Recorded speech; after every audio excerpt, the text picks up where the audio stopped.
It was a rocky start for New Orleans Saints quarterback Derek Carr, but there is no doubt that he has seen some massive improvement over the course of the last 4 games. We got all that and a little bit of lagniappe for you on today's episode of Locked On Saints. You are Locked On Saints, your daily New Orleans Saints podcast. Part of the Locked On Podcast Network, your team every day.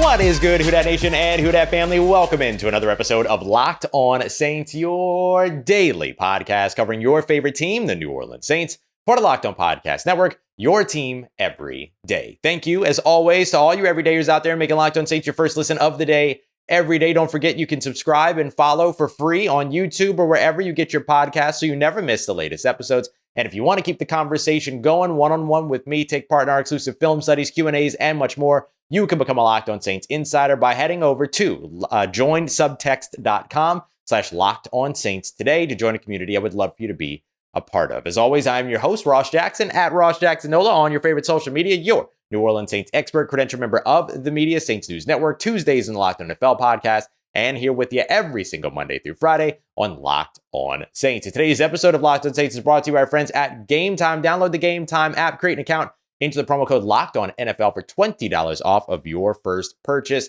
Last minute tickets, lowest price guaranteed. On today's episode of Locked On Saints, we're going to be taking a look at the Minnesota Vikings. They're riding high after a big time win. I'm going to let you know who to expect under center, who to expect that person to be throwing to, and what to expect from this Minnesota Vikings team, including something that might get in their way in playing against a New Orleans Saints defense. We're also going to be taking a look at how much the New Orleans Saints offense has actually changed over the course of this season, because motion, play action, percentage-wise, hasn't really moved. But what has made a big difference. And to kick everything off, I want to kind of do a little bit of a mid-season kind of review, recap, if you will, of Derek Carr. We're going to be comparing his first 5 games to his most recent 4 games. I chose those specifically because you can see a clear and identifiable improvement in Derek Carr's games by the numbers, by all of it. And the reason why I'm doing the first 5 versus the last 4 is because if I do the first 5, that takes that 34-0 shutout of the New England Patriots and puts it in the first group, so that when I show you the improvements on the game since then, it can mean something to you. Because it's not just about, oh, well, there was one really good game in that improvement sort of range. Instead, we're going to be looking at that range without that big 34-0 shutout. So let's go ahead and kick that off, because there's a couple of things that I really want to highlight here. Derek Carr has massively improved over the course of the past 4 games. I'm going to give you some numbers to back that up, but a couple of things that you should know.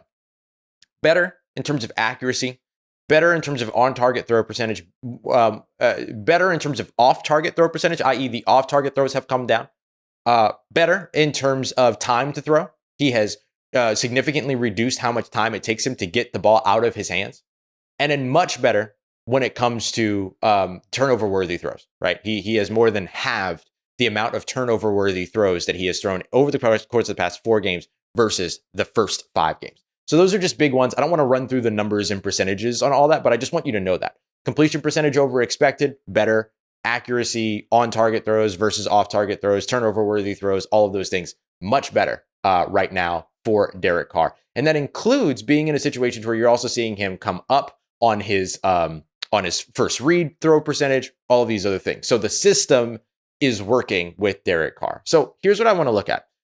Just to start off with like some pretty basic numbers, right? Passing yards per game.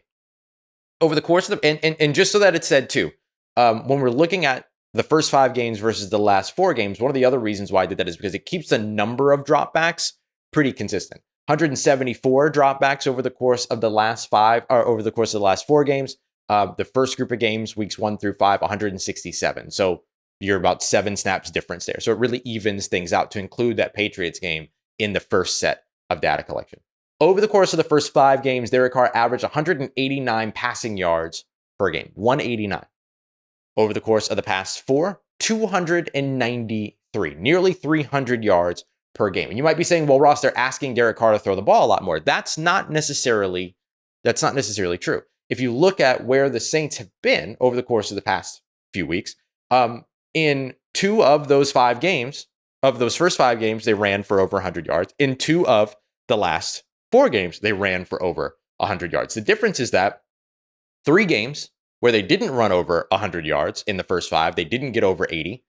2 games that they didn't run over 100 yards in the last 4, they got over 80. So you're seeing not only the passing yards per game go up for Derek Carr, you're also seeing the rushing yards per game for the team also tick up. So the offense as a whole is improving in that way. And look, when you're running the ball, it makes it easier to throw the ball. We know that. Play action starts to work a little bit more. They start to put more guys in the box, stack the box a little bit more, so it makes it easier to go over the top, attack the perimeter, some screen passes, getting you some yards after catch, things like that. So there's a lot of ways that those two things complement one another, but I just want to be clear that it's not a volume thing. It's not, oh, well, yeah, Derek Carr's passing for more yards over the course of the past 4 games because he's been asked to throw the ball more over the course of the past 4 games. That's not necessarily true. It's really been more of a yards per attempt kind of a situation. He threw the ball 150 times over the course of the first 5 games, 166 times over the course of the most recent 4 games. And that includes only a difference of 10 receptions, 10 completions over the course of that time.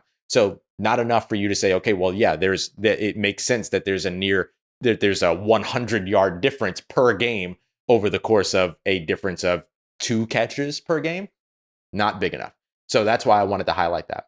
Quarterback rating better over the course of the past 4 games than the first 5 games. Sacks have come down big time. 15 times was he sacked over the course of the first 5 games, only 4 over the course of the past 4. And just so that it's said too, in including the New England Patriots game in the first set of data points here, it helps to make up for the raw stats that come from that Green Bay game where he only got to play basically the first half, right? So that's the other reason why I wanted to lump that in there. It just kind of evens everything out a little bit more.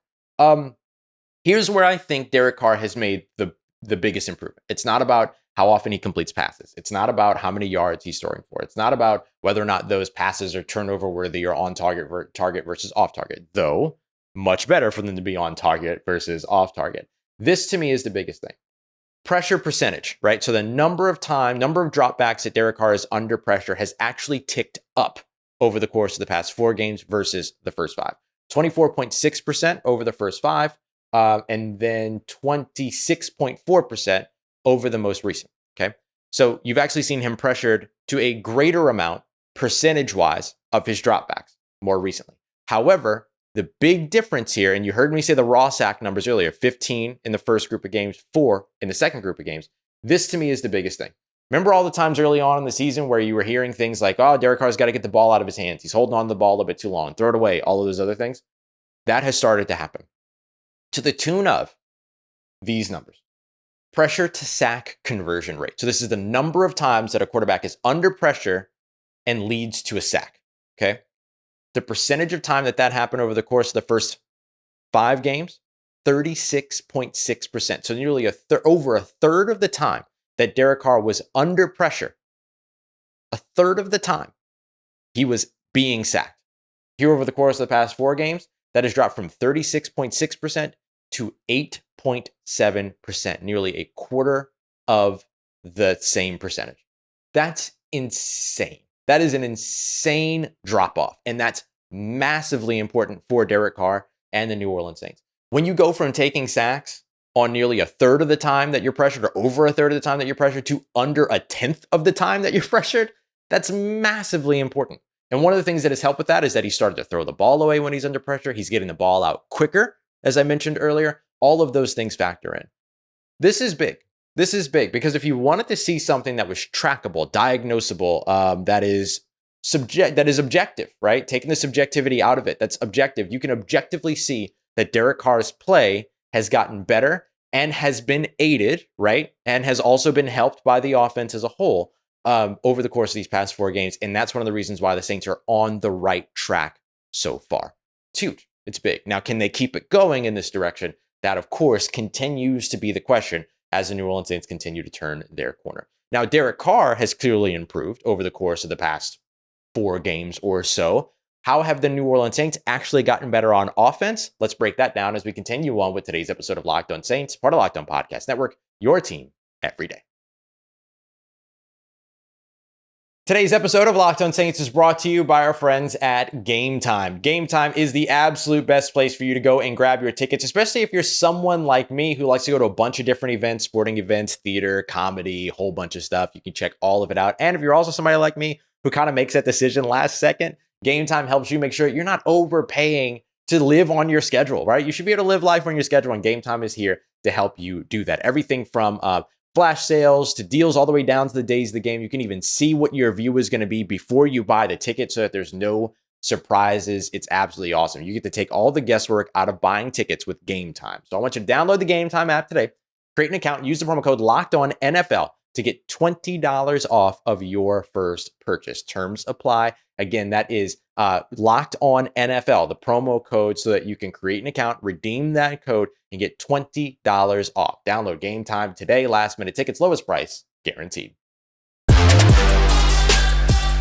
All right, family, continuing on with today's episode of Locked On Saints. Big thank you to all the everydayers out there making Locked On Saints your first listen of the day every day. Very much appreciate you being here. Don't forget, we're going to be live after practice today as well to get you all the updates from this afternoon's practice as New Orleans Saints get ready for the Minnesota Vikings. We're going to be breaking down the Minnesota Vikings a little bit here in just a moment, letting you know what to expect from that team. But before we get to that, I want to take a look at the New Orleans Saints offense. We kind of did our, hey, here's how Derek Carr has improved now that we're in the middle of the season with him. But how has the offense improved? Because some of the things that we talked about early on in the season that we wanted to see the New Orleans Saints get better at or do in order to get better, they haven't really done much, right? So where they've made the improvements, though, have been really helpful.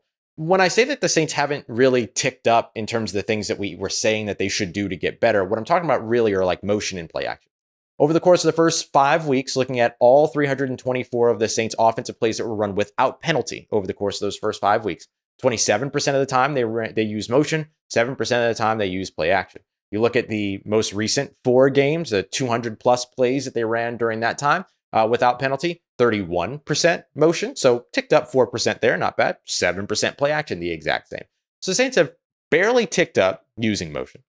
They have not moved at all when it comes to play action over the course of those 2 splits of games, first 5 versus most recent 4. So when we look at Derek Carr's improvement, it's not necessarily that Derek Carr is improving because the Saints are in, using motion and play action and all those things at a greater rate. You can see over the course of the same 2 collections of games, you don't see much movement in terms of the Saints' utilization of motion and play action. Now, what has been different is when the Saints use motion, how the Saints use motion, and when the Saints use play action. So you're seeing them utilize those things outside of the more customary times to use it. You've got like play action shots that you'll take when you just cross over into opposing territory on the 40 and things like that. We're watching the Saints use play action 1st and 10 off their own 25, things like that. So we're seeing them open up these passing lanes in ways that you wouldn't necessarily, that aren't usually customary to the way that they would typically use play action.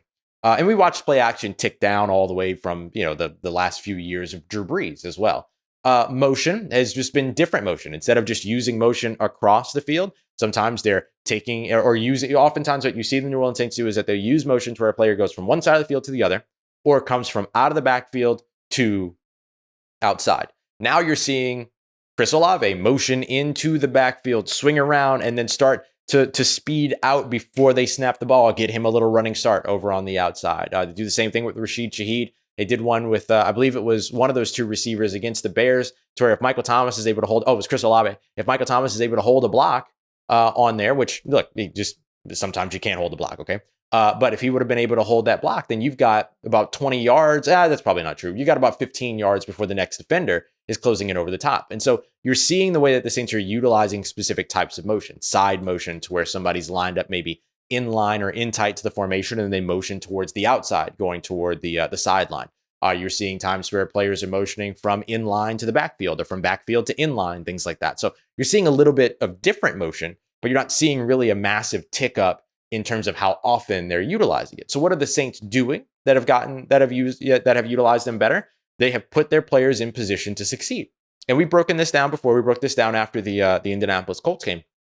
Saints utilizing Taysom Hill and Alvin Kamara in the red zone, getting the run game going in the red zone. I think a lot of people kind of misconstrue why Taysom Hill has been so valuable. Some folks are saying, well, Taysom Hill should be out there instead of Derek Carr. It's really not that Taysom Hill going out there instead of Derek Carr is alleviating anything in terms of what Derek Carr can or can't do. It's that like Taysom Hill's kind of your only run game right now. Like the Saints are not able to run with their running backs because the offensive line doesn't win that way. And so what you're finding with Alvin Kamara is getting him toward the outside is helping quite a bit, because then you can take Cesar Ruiz, pull him from right guard, get him around the left edge, and then boom, you've got some stuff there. But when you're trying to run in between the tackles, the offensive line's just not winning there. So you're seeing the Saints circumnavigate the things that they're struggling with by utilizing Taysom Hill, because you can run with Taysom Hill up the middle. That seems to work. But when it comes to running with either any of these running backs up the middle, it's not working. So you're running these more man run, man concepts as opposed to the zone concept, or man run, like gap scheme concepts versus the zone run concepts that you would expect for New Orleans, because the offensive line can't perform there. So you're going to these like, hey, go out there, just be bigger and uglier than the guy in front of you. And then you're pulling guards and getting people toward the outside.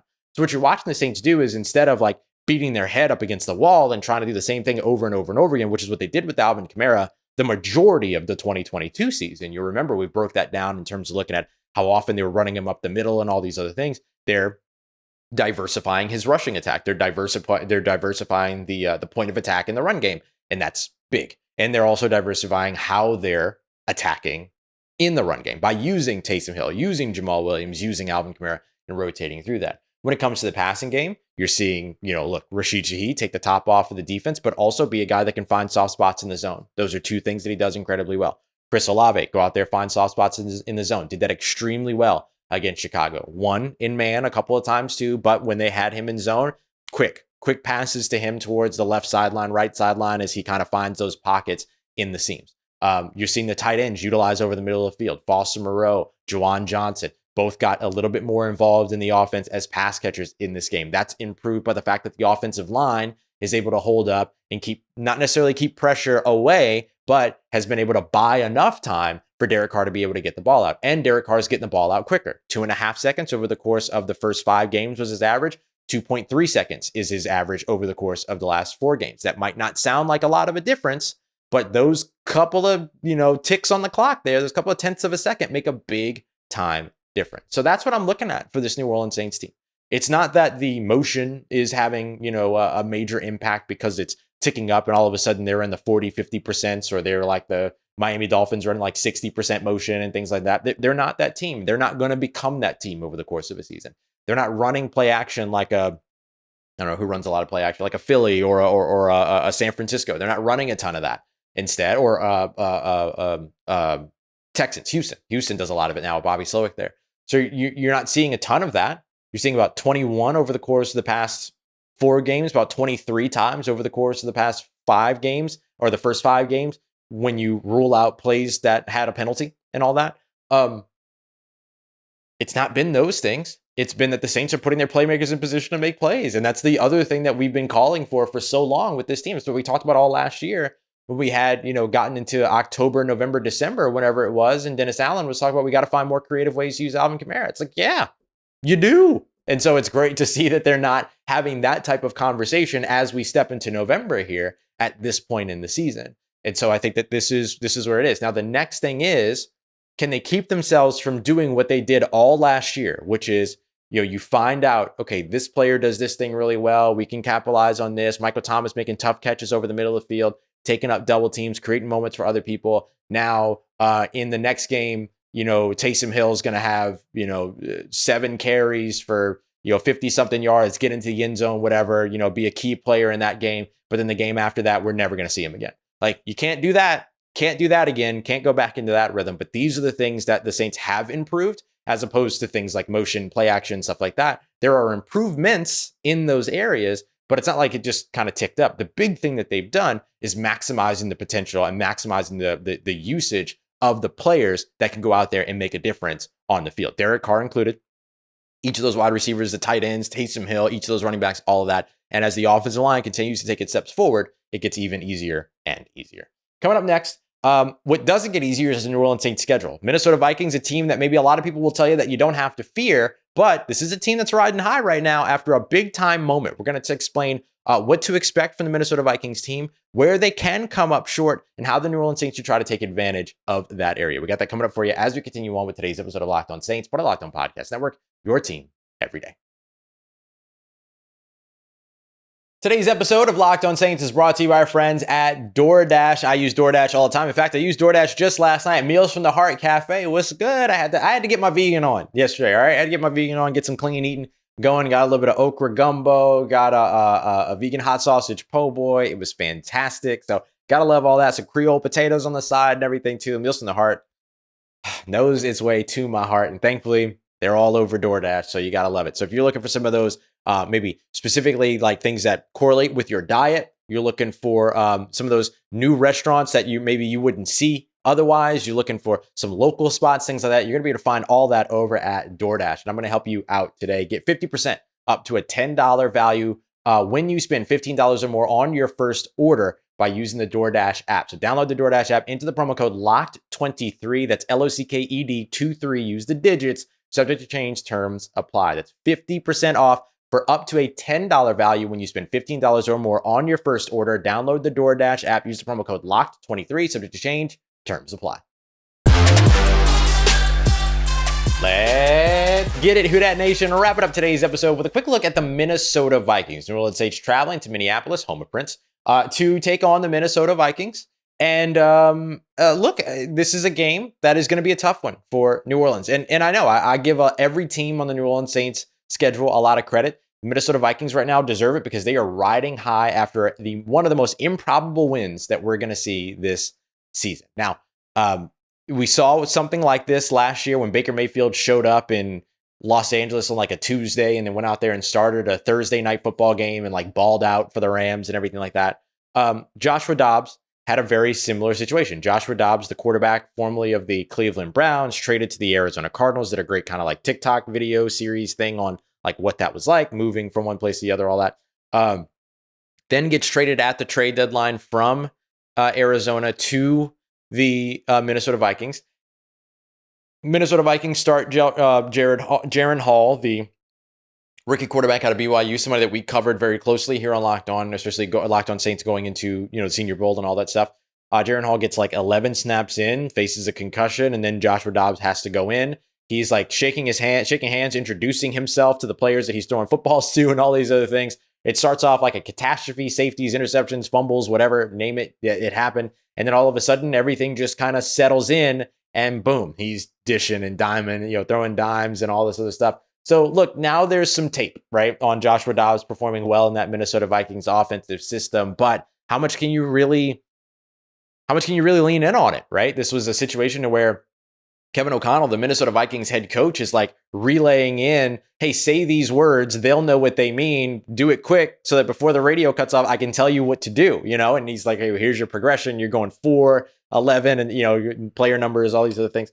And then they turned around and won that game. So it was an incredible coaching job, first of all, by Kevin O'Connell. I mean, outstanding coaching job there. And then just like a show of resilience by Josh Dobbs. And that Minnesota Vikings team very much believes right now in itself that they can go out and win after a game like that. And who could blame them? Who could blame them, right? Like, you're, of course, going to be riding high after a deal like that.